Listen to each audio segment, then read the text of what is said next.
Bonjour tout le monde, on est reparti pour le 4e épisode déjà de mes Prep Series 2021. Aujourd'hui, je vais vous faire un petit update de mon physique un mois après le début de ma sèche, donc toujours en déficit calorique et en diète flexible. Et vous allez pouvoir également me suivre sur mon entraînement bas du corps en salle. C'est parti update, je vous propose de vous mettre les photos pour vous rappeler un petit peu de où je suis partie, les photos de mon premier check-in. Donc pour rappel, je venais de sortir de ma deuxième opération de la fracture de mon pied. Donc c'était la première semaine de mars et du coup j'avais le pied tellement enflé que j'enfilais absolument pas mes talons. Progrès numéro 1 déjà de ce premier mois de sèche, c'est que j'ai pu réenfiler pour la première fois mes talons cette semaine.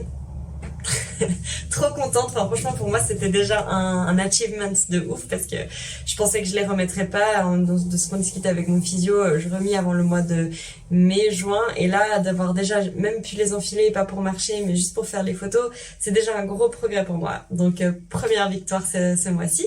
Deuxième chose, je vais vous mettre déjà le graphique de mon poids, l'évolution de mon poids. Donc j'aime bien me peser plusieurs fois dans la semaine pour faire une moyenne. Parce que se peser une seule fois dans la semaine, ça veut dire qu'on prend pas en compte toutes les fluctuations hormonales ou dues à notre alimentation ou à la manière dont on s'hydrate, dont on boit. Donc moi j'aime bien me peser 3 à 4 fois par semaine et puis faire une moyenne de ce poids afin d'être plus précise. Donc en moyenne j'ai perdu à peu près 400 grammes comme vous pouvez voir sur le graphique en un mois en prenant en compte la masse musculaire que j'ai et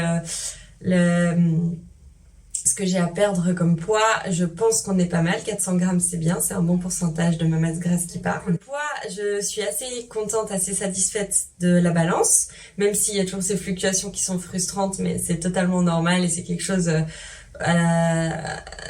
laquelle on est toujours confronté quand on est en déficit calorique. Il faut pas croire que la balance va toujours descendre, soit stagner, soit descendre. Parfois, elle va remonter, redescendre, c'est comme ça. On est des êtres humains, tout fluctue toujours, notre corps fluctue toujours selon ce qu'on mange, la période du mois quand on est une femme, selon ce qu'on boit, etc. Donc pas d'inquiétude à avoir du côté de la balance. Les photos, du coup je vous mets les photos de mon tout dernier check-in qui était jeudi. C'était pas forcément une journée, je me sentais vraiment bien, j'étais un petit peu gonflée, j'étais un petit peu plus lourde que les autres jours sur la balance. Mais quoi qu'il en soit, je suis assez contente quand même des photos. Parce que si on compare ces photos-là avec maintenant les photos du tout premier check-in en mars, on voit vraiment la différence. En tout cas, au niveau du dos, de la taille, je suis beaucoup plus tight, beaucoup plus ferme et mieux définie en fait. Et après quand on regarde sur les fesses, les jambes, là on voit vraiment le travail qui a été fait, le fait de pouvoir vraiment reprendre les charges depuis que j'ai récupéré mon pied. Les poids ça fait des miracles, la muscu ça fait des miracles, je le dis jamais assez. Donc là on voit vraiment la différence sur ma jambe, la qualité de ma peau, on commence à voir un petit peu la définition musculaire qu'on voyait presque plus dû au fait que j'entraînais beaucoup moins mes jambes forcément, la cellulite qui est partie, enfin voilà, tout ça c'est des signes positifs. Mon mollet c'est pas encore exactement à la même taille que l'autre, mais ça ne saurait tarder, je garde espoir, je travaille dur et donc je pense qu'en termes de progression physique sur un mois, compte tenu de tous les obstacles que j'avais supplémentaires dus à la fracture de mon pied, je suis vraiment contente et soulagée de voir que ça fonctionne. Maintenant pour vous faire un petit update en termes de calories, j'avais commencé si vous vous souvenez à 1700 calories par jour en faisant 4 entraînements de musculation plus simplement du NEAT 3 à 4 fois par semaine, promener mon cheval et mes chiens tous les jours mais sans trop forcer, donc ça me faisait une moyenne à peu près de 7000 pas par jour. Là du coup mon NEAT je l'ai gardé exactement pareil pour cette deuxième partie depuis que j'ai baissé mes calories il y a 1 semaine et demie.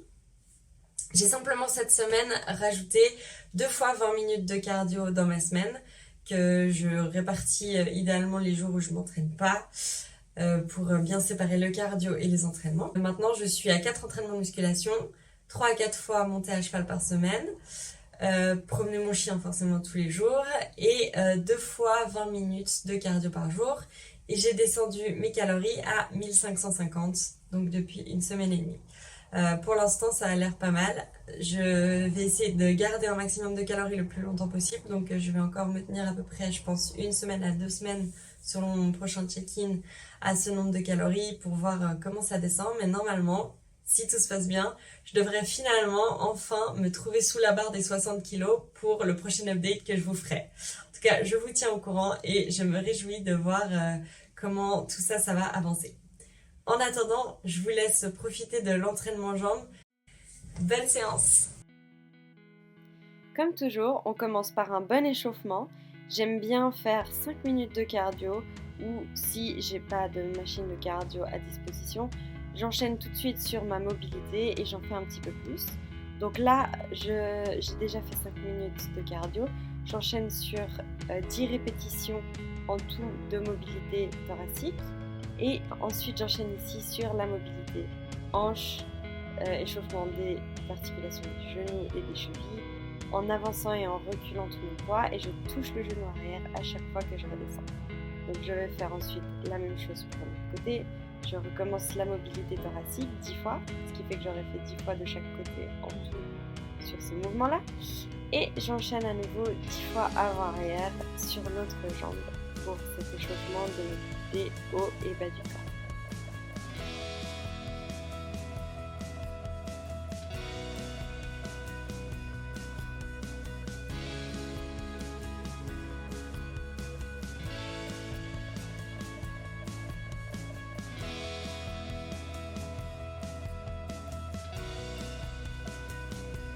Celui-ci, c'est un de mes petits préférés personnellement pour travailler la mobilité des hanches et échauffer bien nos genoux. Donc on garde bien les talons sur le sol, vous choisissez l'écartement qui vous convient. Et ensuite, on monte et on descend les hanches sans remonter les mains ou le haut du corps. Vous allez voir, ça stretch bien et ça chauffe dans les cuisses. Une fois mon cardio et ma mobilité articulaire faite, j'enchaîne sur le premier mouvement que je vais réaliser. Donc ici, ce sera des hip thrusts. Du coup, j'utilise une glute band, donc un élastique juste au-dessus des genoux pour venir bien échauffer les muscles. Là, en l'occurrence, j'essaie de chauffer un peu plus particulièrement les fessiers, les muscles stabilisateurs de mon bassin et de mes hanches. Donc je vais faire 10 répétitions de glute bridge et ensuite 10 abductions une fois que je suis en haut. Ensuite 9 glute bridge, 9 abductions, 8 glute bridge, 8 abductions et je m'arrête là parce qu'à partir de là je sens vraiment bien la chaleur dans les fessiers. Je suis bien échauffée pour passer au poids. Ensuite je passe à l'échauffement sous la barre. Donc là pour moi c'est assez léger, j'aime bien m'échauffer. Là vous n'avez pas vu la première série mais je m'échauffe souvent à 80 kg au départ. Ensuite, je fais une barre à 100 kg avant d'enchaîner sur le low. Hip thrust donc comme premier exercice, 4 séries du rep à 130 kg ici. On se concentre sur vraiment la rétroversion du bassin pour monter, le regard entre les genoux et on relâche jamais les abdos. Pointe de pied, genoux légèrement vers l'extérieur. J'enchaîne avec des stiff leg deadlift aux haltères. Donc ici, on vient vraiment garder le dos bien engagé, les scapulas serrés dans votre dos, abdos engagés, et on vient stretcher l'arrière des cuisses, les ischios, et on remonte avec une légère rétroversion du bassin pour engager mieux nos fessiers sur le haut du mouvement. On essaie vraiment de venir sentir l'étirement dans l'arrière du mouvement et serrer les fessiers 1-2 secondes avant de repartir en haut du mouvement. La leg press, typiquement un exercice que j'aime pas spécialement, mais je le fais vraiment pour la récupération, donc la rehab de mon pied et de ma cheville. Donc je le fais unilatéralement pour essayer de corriger les petits déséquilibres que j'ai entre ma jambe gauche et ma jambe droite dû à cette opération. Et je me concentre vraiment sur garder tout dans l'axe, donc genoux, chevilles légèrement vers l'extérieur. Et je serre les fessiers pour bien travailler toutes mes cuisses. La leg press, il faut savoir que ça travaille l'ensemble des cuisses, pas juste les quadriceps. On travaille aussi les ischios et les fessiers, sans compter le gainage bien sûr que vous utilisez pour garder une bonne posture, le dos bien imposé. Après avoir enchaîné avec tous ces exercices polyarticulaires, j'aime bien terminer sur des exercices d'isolation un peu plus spécifiques sur les fessiers. Donc là, je vais travailler mon grand fessier, le petit et le moyen fessier, donc je suis sur des kickbacks. Ici, on essaie de vraiment garder son gainage et son dos bien plat, bien droit, ne surtout pas laisser le dos bouger et se creuser quand on monte la jambe. Le but n'est pas de monter la jambe le plus haut possible, mais de garder les hanches face au sol et de serrer les fessiers pour que le mécanisme de serrer les fessiers nous fasse monter la jambe. C'est vraiment un mouvement où ça sert à rien d'aller lourd, on a meilleur temps de faire comme ici, 4 séries de 12 à 15 répétitions en serrant ses fessiers et en sentant le muscle travailler, plutôt que de venir trop lourd et de tricher avec des mouvements parasites.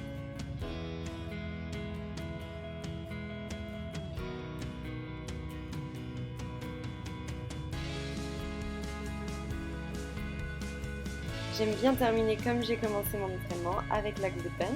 Ici, je viens travailler un mouvement d'abduction, donc on travaille abducteur, petit, moyen fessier qui sont les muscles stabilisateurs de nos hanches, de notre bassin. Et j'aime terminer là-dessus pour avoir une bonne sensation et en plus vraiment revenir renforcer les muscles profonds qui peuvent parfois être un tout petit peu plus faibles que les muscles qu'on essaye toujours d'hypertrophier, donc le grand fessier ou